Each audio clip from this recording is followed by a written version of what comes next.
Welcome back to the Utah Divorce Terms Glossary video series. Most definitions are from or based upon Black's Law Dictionary, but some definitions are taken from Utah sources or are my own.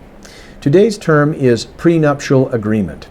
A prenuptial agreement, also known as a premarital agreement or an antenuptial agreement, is a contract made by the parties to a marriage before the parties marry.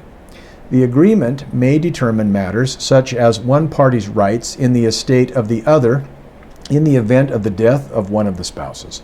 Such contracts also may determine what to do regarding issues that are likely to come up as a result of divorce, such as alimony or property division.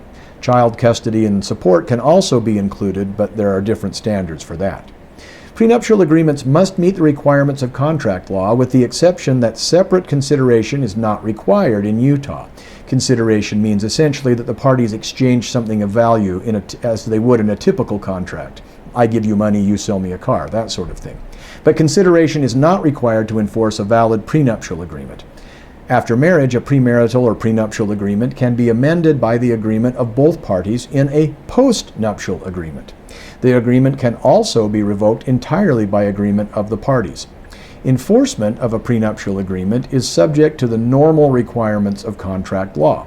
Courts will declare prenuptial agreements void if they were not entered into voluntarily, were a product of fraud, duress, or coercion, or were unconscionable when executed.